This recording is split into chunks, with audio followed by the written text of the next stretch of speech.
meus queridos irmãos, boa noite. Eu sou a Roberta, com o coração cheio de alegria, estou aqui mais uma vez nessa nossa querida Casa Espírita, na verdade nesse lar espírita que tanto nos acolhe, tanto nos abraça. A gente tem que se proteger, obviamente, não pode ir ao Seara Fraterna, mas o Seara vem até a gente e isso é uma alegria muito grande, né? A gente poder se ligar energeticamente à casa, se ligar aos mentores espirituais e principalmente a Jesus. E como Jesus disse, onde duas ou mais pessoas estiverem reunidas em seu nome, lá ele vai estar. Então vamos aproveitar esses momentos de convivência com o Divino Mestre e que ele seja sempre a nossa inspiração. Eu recebi de um amigo um lembrete muito importante e quero dividir ele com vocês. Jesus está sempre muito pertinho da gente. Ele está só a uma oração de distância. Não tem isolamento social com Jesus. Jesus está sempre muito próximo. Basta a gente fazer uma prece que Jesus chega bem pertinho da gente. A cada Natal que passa, e vem chegando aí mais um, né? Chama a nossa atenção que a gente está se distanciando da vinda de Jesus a este orbe. A cada ano que passa, fica mais distante a chegada e a passagem dele por aqui. Já são 220 anos depois de Cristo. Mas isso não é o problema. O que nós precisamos é ficar mais próximos de Jesus através dos seus ensinamentos. E nós estamos procurando por isso. Nós estamos aqui agora para nos debruçarmos sobre esse Evangelho e conhecer, relembrar, aprofundar o que diz esse Evangelho de amor trazido por Jesus. Hoje a gente vai falar um pouquinho dele, o nosso exemplo único, falar de Jesus. Nós que ainda estamos tão distantes de ser como Jesus. Não estamos distantes dele, mas de ser como ele ainda falta bastante. Mesmo ele tendo passado por aqui, vivendo essa condição humana, vivenciando a carne para nos exemplificar, nós ainda temos dificuldade de compreender e principalmente de praticar. Mais uma vez, nós estamos aqui querendo seguir a Jesus e é isso que importa, né? É um querer ainda vacilante, que às vezes ainda esbarra na nossa falta de disciplina ou na nossa falta de conhecimento, mas o principal nós já temos. Nós já temos despertado esse amor por Jesus. Amamos a Jesus e que esse amor se fortaleça e frutifique em ações. Na pergunta 625 do Livro dos Espíritos, Kardec faz a seguinte pergunta: qual o tipo mais perfeito que Deus tem oferecido ao homem para lhe servir de guia e modelo?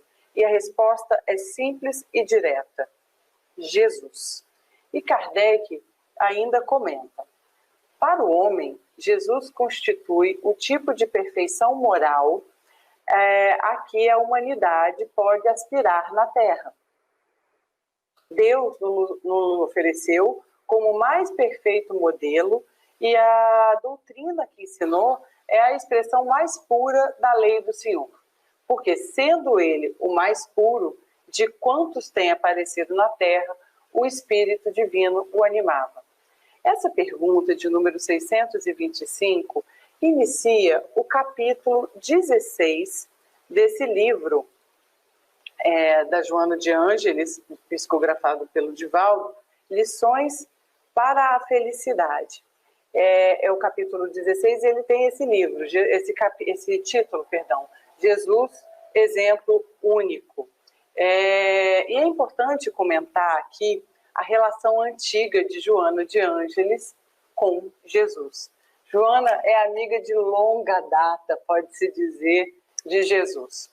Conta-nos Humberto de Campos, no livro Boa Nova, também no capítulo 15, que tem o título Joana de Cusa, que entre a multidão que seguia Jesus nas pregações do lago, sempre estava uma mulher da alta sociedade, de caráter nobre, chamada Joana, que era casada com Cusa, e por isso era chamada de Joana de Cusa.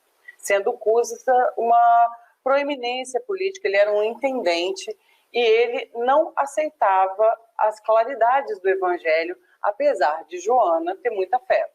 Um dia, com muitos dissabores íntimos, Joana procurou o Messias numa ocasião em que ele estava na casa de Simão.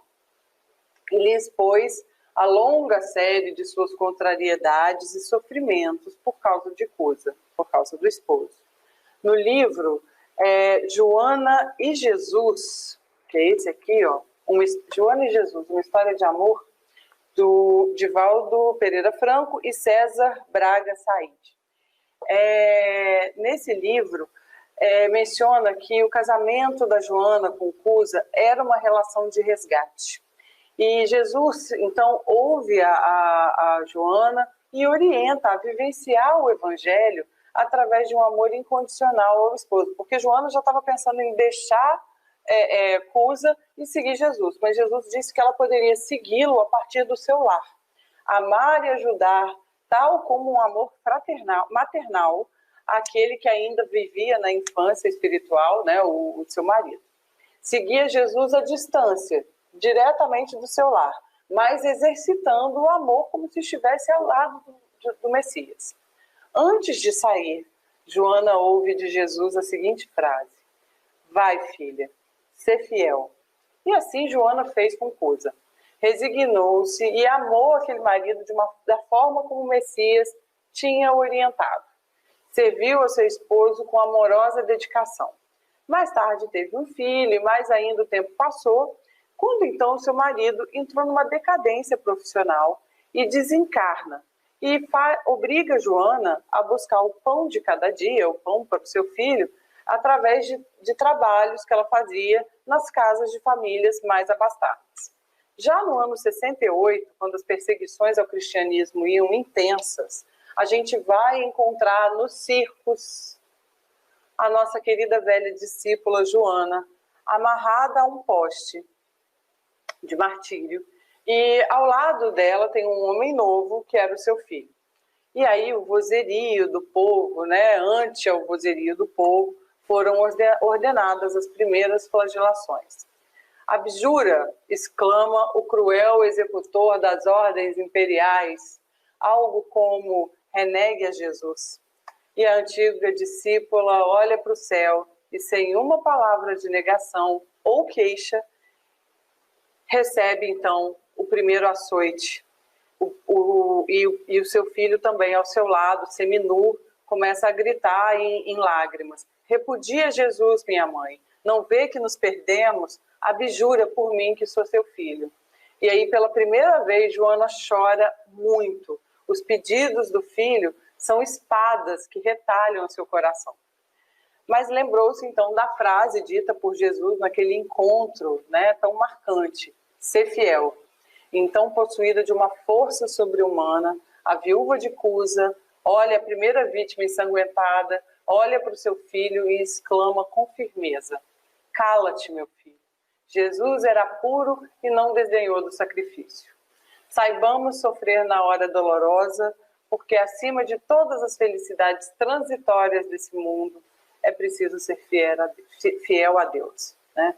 Tudo que a gente tem aqui é passageiro, mas a fidelidade com Deus é para sempre. Nesse momento, então, os aplausos delirantes do povo, os algozes incendeiam a lenha embebida em resina inflamável e, em poucos instantes, as labaredas começam a lamber o corpo envelhecido de Joana de Cusa. Então, ela contempla com serenidade aquela massa que observava sem entender aqueles que faziam esse tipo de sacrifício. Os gemidos de dor eram abafados no peito e os algozes ainda lhe dirigiam impropérios, bem na fogueira. O teu Cristo soube apenas ensinar-te a morrer? Pergunta um dos verdugos. E a velha discípula, concentrando a sua capacidade de resistência, ainda teve forças para murmurar: não apenas a morrer, mas também a vos amar. Nesse instante, então, sentiu a mão consoladora do Mestre, que lhe tocou suavemente os ombros e escutou a voz carinhosa e inesquecível: tem bom ânimo, Joana, eu estou aqui.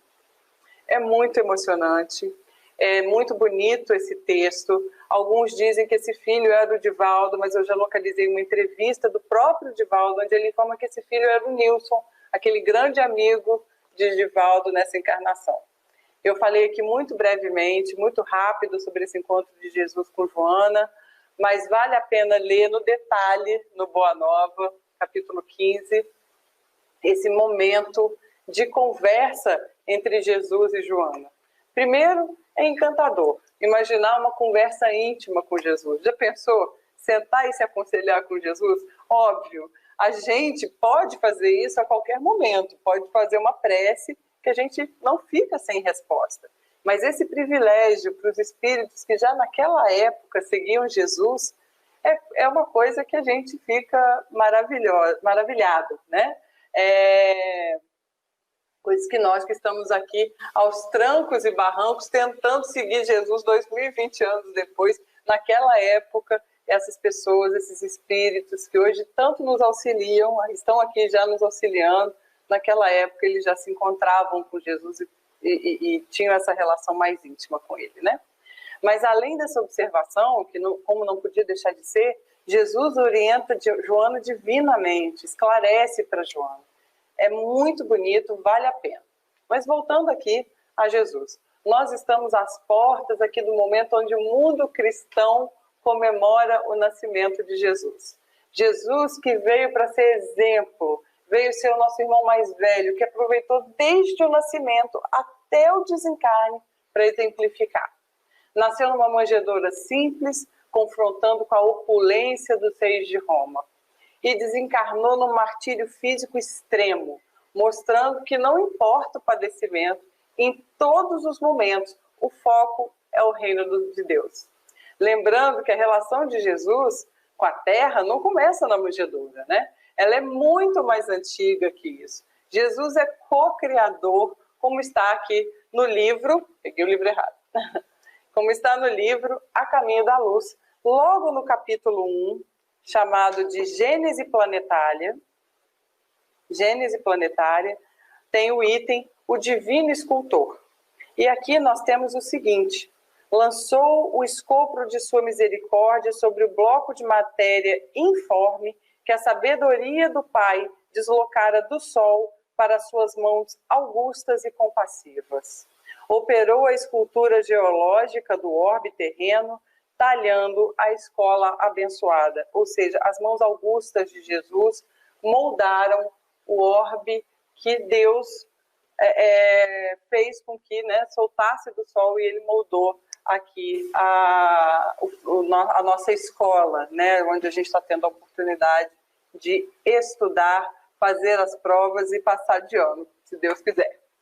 Mas o que falar de Jesus, né, num tema desse, Jesus, exemplo único? A gente fala sobre a vida, sobre as curas, as parábolas, repassa aqui momentos do Novo Testamento. Mas sendo Jesus um exemplo a ser seguido, que veio com essa missão de ser o nosso mestre maior, a maior homenagem seria falar de seus ensinamentos.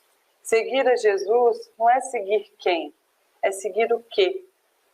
O que significa Jesus?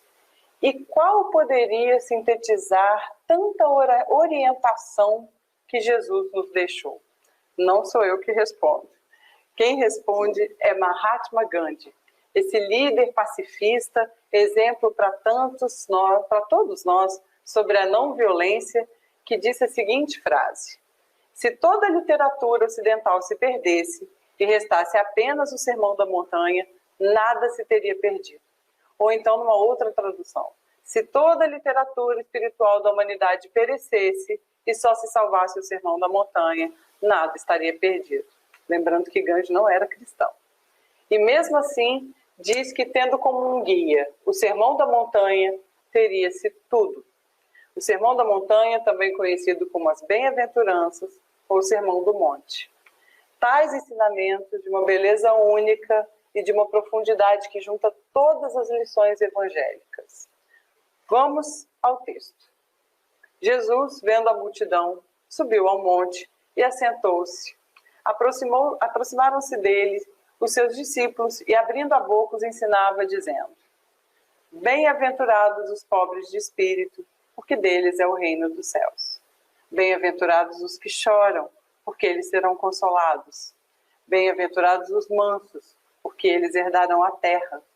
Bem-aventurados os que têm fome e sede de justiça, porque eles serão fartos. Bem-aventurados os misericordiosos, porque eles alcançarão a misericórdia. Bem-aventurados os limpos de coração, porque eles verão a Deus. Bem-aventurados os pacificadores, porque eles serão chamados filhos de Deus. Bem-aventurados os que sofrem perseguição por causa da justiça, porque deles é o reino dos céus. Bem-aventurados sois vós, quando vos injuriarem e perseguirem, e mentirem, disserem todo mal contra vós, por minha causa.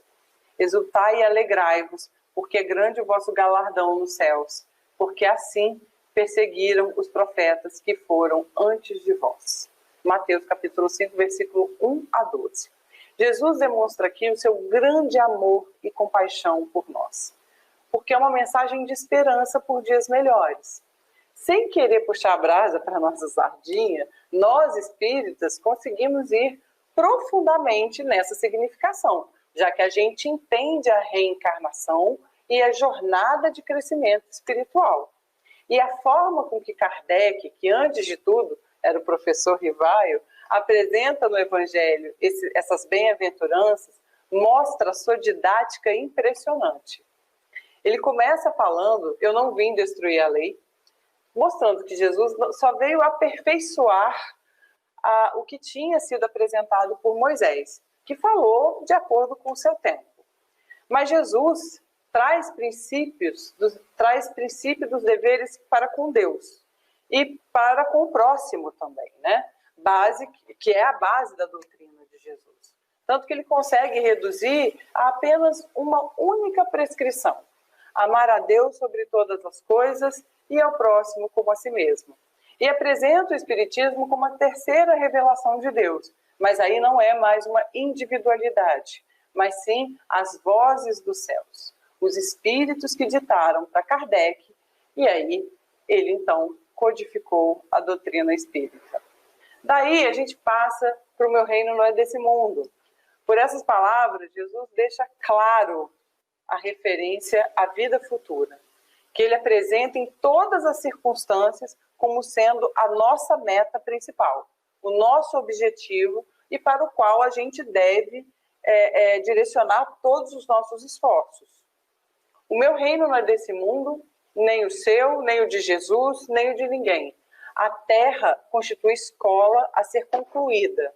É uma prisão que a gente está aqui apenado, né? Um hospital onde estamos tratando a doença dos espíritos, do nosso espírito. Mas a vida é lá, o reino é lá. Aqui a gente só está de passagem. A gente tem que reforçar muito na nossa consciência, que às vezes a gente esquece disso, por incrível que pareça, essa transitoriedade da nossa estada na Terra, né? Às vezes a gente vive como se a gente fosse ficar aqui para sempre. E, na verdade, nós estamos aqui transitoriamente, a nossa vida é lá. Kardec segue, então, falando, no capítulo 3, que há muitas moradas na casa do Pai, o que já nos orienta sobre a nossa localização universal. Que, de acordo com a nossa progressão espiritual, a gente vai ocupar lugares semelhantes ao nosso grau espiritual. E, logicamente, entra, então, e ninguém pode ver o reino de Deus se não nascer de novo, falando sobre o meio para realizar essa progressão moral e espiritual, que é a reencarnação. Esse grande Enem que a gente vem aqui fazer, né? A gente encarna com lápis e borracha, iniciando os nossos trabalhos nas provas que vão atestar o nosso aprendizado, que vão garantir que a gente assimilou a lição. E entramos, então, na primeira bem-aventurança do Evangelho. Bem-aventurados os que choram, porque serão consolados. Bem-aventurados, felizes os que sofrem, porque serão consolados. Gente, só a reencarnação, a certeza da vida espiritual, justifica essa frase de Jesus. Ninguém precisa sofrer para ser feliz sem haver uma justa causa. O sofrimento é decorrente das nossas próprias faltas ante as leis divinas. Se não ocorreram essas faltas na atual existência, elas, por certo, são decorrentes de existências passadas. Sofrendo sem revolta, sem resignação e com humildade, a gente está se preparando para ser consolado no plano espiritual. Tanto que nesse capítulo 5, os 3 primeiros itens são justiça das aflições, causas atuais das aflições e causas anteriores das aflições, que mostram um Deus justo, perfeitamente justo. Vendo por esse prisma, a gente consegue ver luz na dor.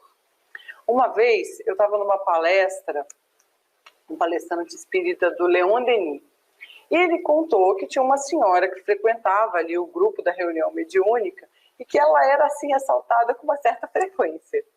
E aí as pessoas já perguntavam, poxa, fulana, foi assaltada de novo? E ela já dizia, não, devolvi. Porque ela tinha firme certeza que ela estava apenas devolvendo algo que ela tinha tomado em outra ou em outras encarnações. Eu estou contando um caso aqui. Cada um de nós tem uma história na poeira das estradas que a gente caminhou aí nas encarnações passadas. E segue esse capítulo o Cristo Consolador, o Espiritismo, o Consolador prometido por Jesus, que com ele os fardos são leves e é onde a gente pode repousar. Felizes os que sofrem, porque serão consolados, porque mostra que não é um sofrimento em vão, existe um motivo, mas o principal, passa. A partir do momento que nós nos modificamos, cessa o sofrimento. A gente acaba dando mais ênfase a essa bem-aventurança de Jesus, tanto que ela é a primeira que está no Evangelho, porque ela abrange a todos nós. Ela abrange a todos. Todos nós sofremos. Agora vamos seguir para as outras. Bem-aventurados os pobres de espírito, porque deles é o reino dos céus.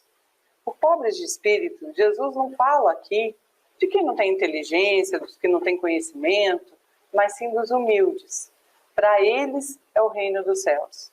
Geralmente, os detentores de grande conhecimento, os catedráticos, os que tudo sabem, já carregam, por isso, um tom de superioridade, muitas vezes são tomados de soberba e orgulho. Mas Jesus destaca aqui a humildade perante Deus.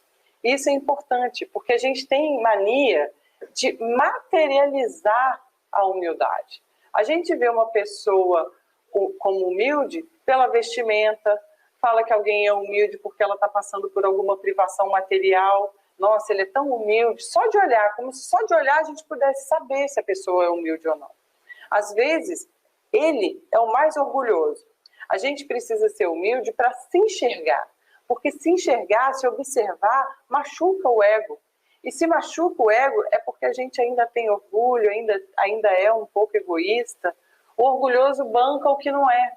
Porque quando a gente faz um autoexame e vê em nós coisas que a gente ainda não quer aceitar, né? A gente não quer aceitar que é daquele jeito, dói, machuca e a gente acaba fugindo desse exercício.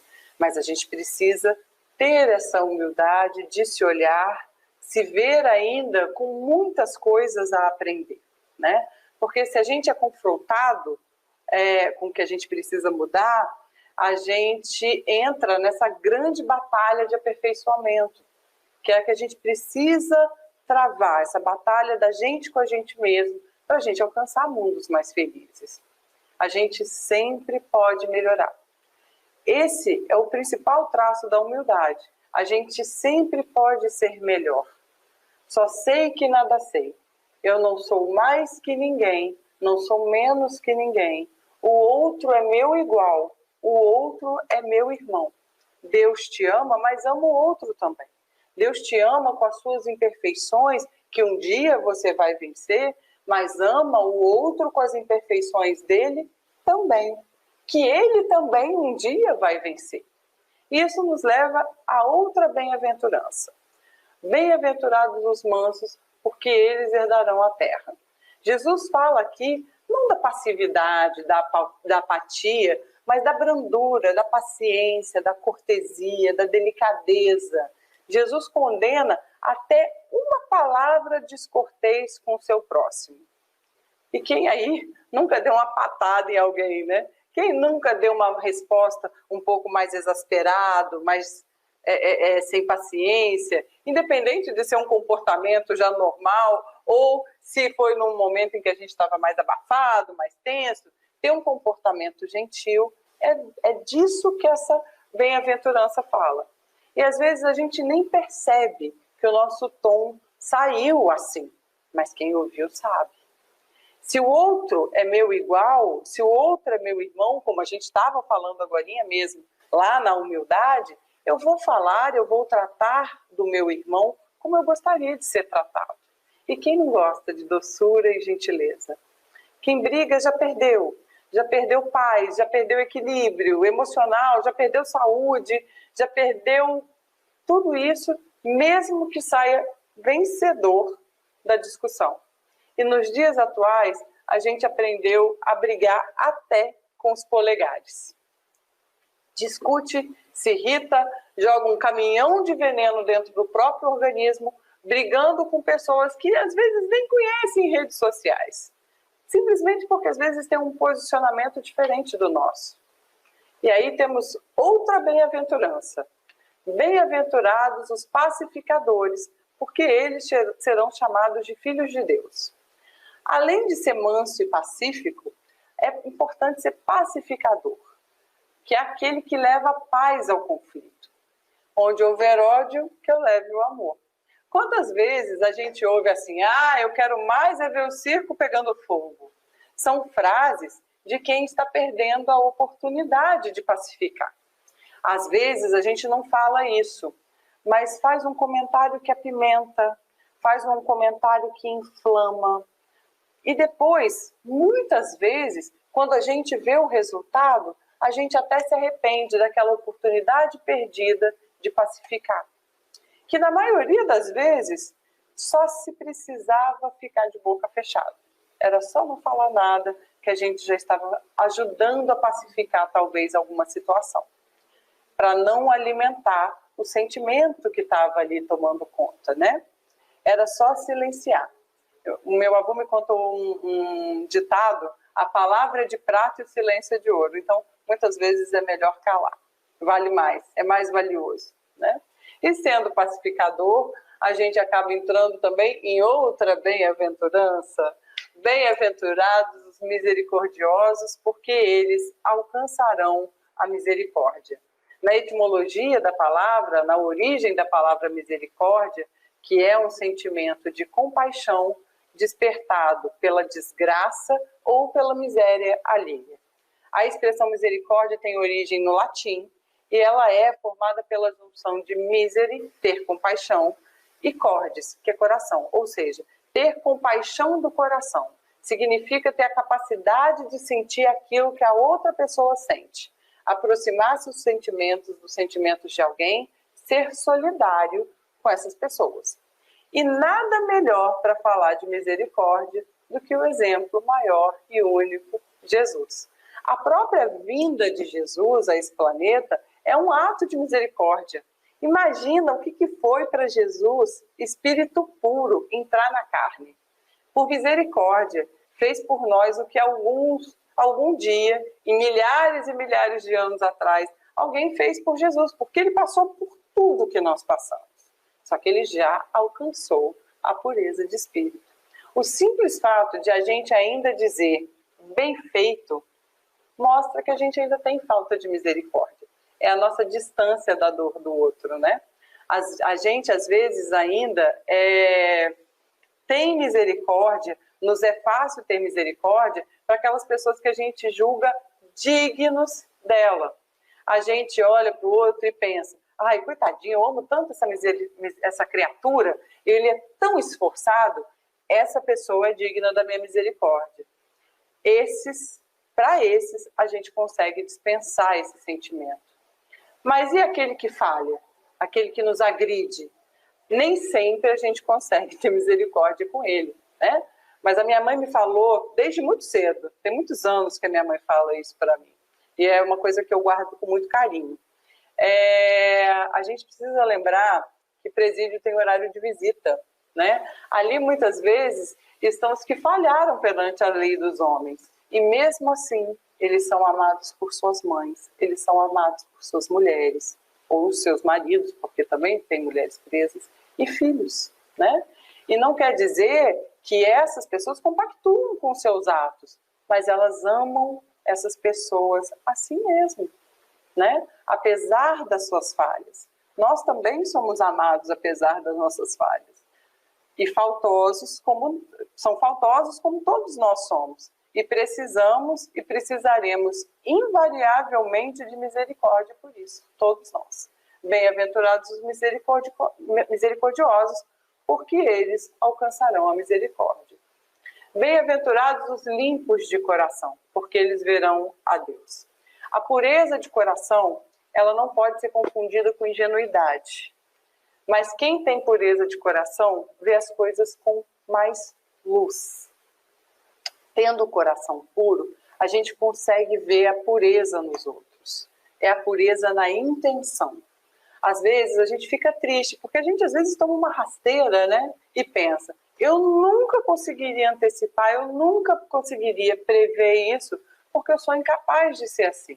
Como a gente às vezes não é capaz de fazer com os outros, a gente nem imagina que o outro pode vir a fazer com a gente. E aí, de repente, a gente se vê em umas situações que a gente acaba bem tristinho, né? Mas não fica, porque bem-aventurado você que teve a pureza de coração, teve a pureza na sua intenção, foi genuíno. A gente tem que fazer tudo o que a gente tem para fazer com pureza de intenção. E olha, a gente também, a gente não é só pureza, né? A gente não vê sempre tudo com pureza. A gente ainda oscila. Às vezes a gente vê as coisas com essa pureza, com essa luz no coração, e às vezes a gente ainda é mal das coisas, faz mau juízo de coisas e pessoas, né? Eu vi uma palestra do Haroldo Dutra Dias que ele contou o caso de um médico de Belo Horizonte, num hospital desses de guerra, que chegam muitos acidentados, em que ele era um médico plantonista, cirurgião, mas quando ele se recolhia, às vezes, ali à sala de repouso, né, dos médicos, entre um ou outro acidentado, um desses médicos ele não voltava com tanta rapidez ao posto que era chamado. E numa determinada situação, estou numa palestra do Haroldo, numa determinada situação, ele foi chamado várias vezes. Olha, doutor, chegou um acidentado, a gente está precisando de você com urgência. Mas ele ainda demorou, foi chamado várias vezes para atender aquele socorro daquele acidentado que tinha chegado. E ele demorou 1 hora para sair ali daquela sala de repouso e finalmente chegar. Só que quando ele chegou, o acidentado já tinha desencarnado. Só que o acidentado era o filho dele. Se ele tivesse ido prontamente, não sei se o menino teria sobrevivido, mas ele teria 1 hora para tentar salvar a vida do filho dele. E ele não o fez. Essa pureza, né? É ser genuíno nas suas intenções, é estar presente fazendo o que você deve fazer com o seu melhor. Vou ser médico, vou atender da melhor maneira, ver a coisa com clareza, ver o outro com luz. Vou ser administrador de empresa, vou ser mãe, vou ser pai, vou ser esposa, vou ser marido. É estar ali genuíno, puro de coração. Bem-aventurados os que têm fome e sede de justiça, porque eles serão fartos. Jesus se utiliza do principal e primeiro instinto que temos para dar a ideia de ânsia que alguém deve nutrir para conquistar a justiça. A fome e a sede é um instinto muito primário, né? É o primeiro que a gente quer satisfazer. Fome e sede de justiça.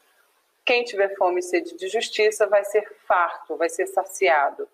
Existem traduções que trazem essa palavra justiça como justeza, e até achei bem mais adequada, porque aí é um sentido de ajustamento às leis divinas.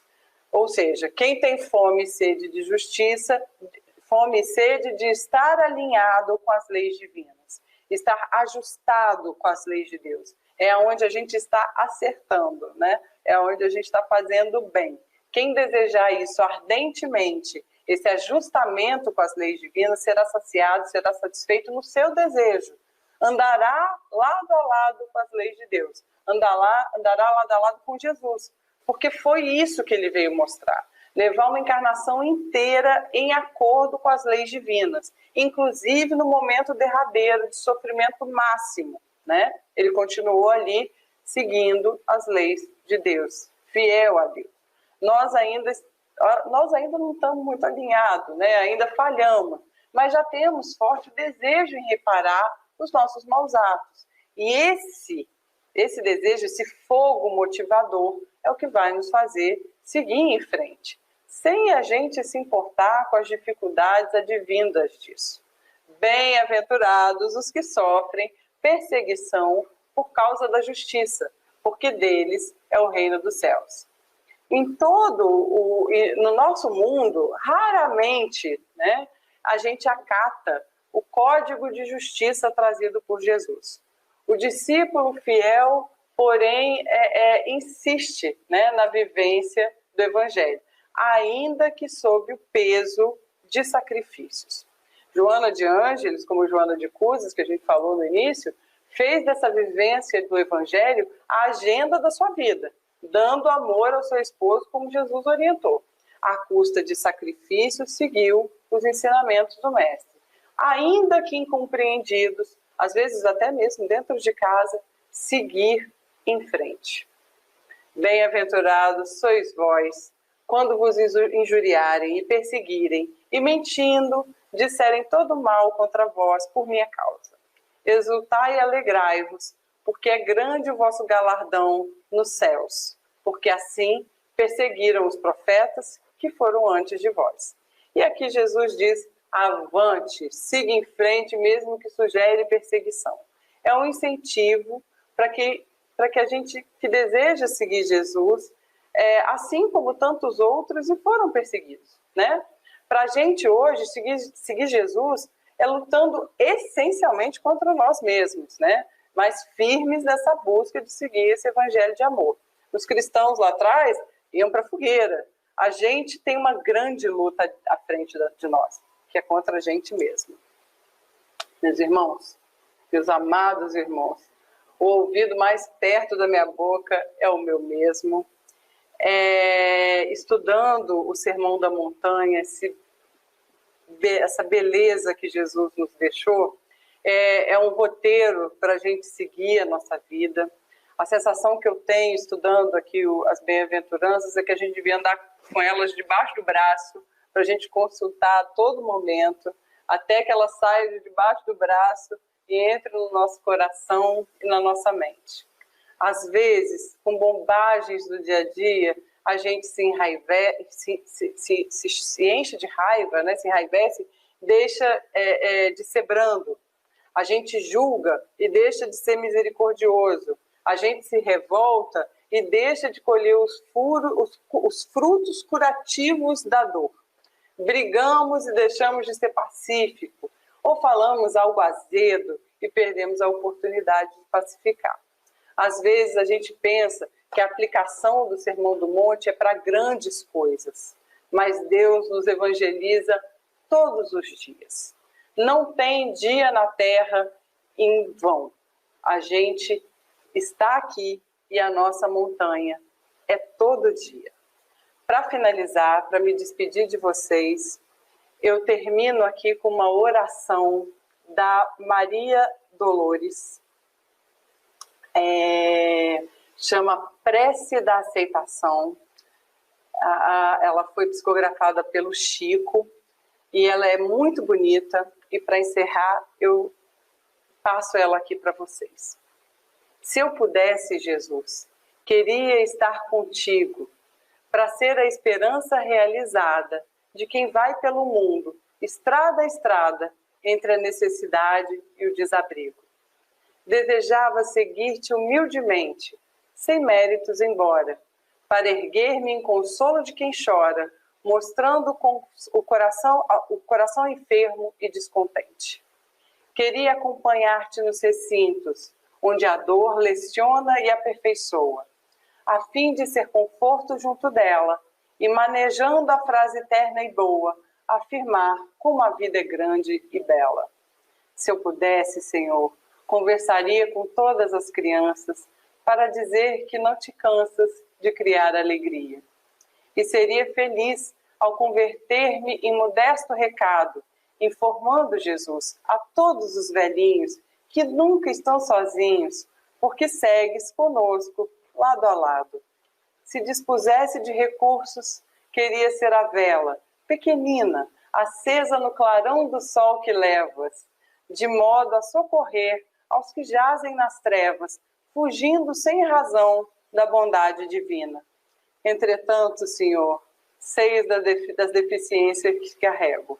Venho a Ti como estou. Por isso mesmo rogo, não me deixe sós por onde vou. Se não posso, Jesus, ser bondade e socorro, paz e luz, toma-me o coração e, perdoando a minha imperfeição, esquece o que o meu sonho almeja e ensina-me, Senhor, com o Teu imenso amor, o que queres que eu seja. Muito obrigada, agradeço demais estar aqui nessa casa maravilhosa, com esses meus amigos espirituais, de outras datas com certeza. Agradeço muito, desejo a vocês um Feliz Natal, que seja um Natal permanente na vida de vocês. Todos os dias, Jesus possa nascer e renascer. Como diz lá em Minas Gerais, Deus lhe pague. Muito obrigada. Boa noite.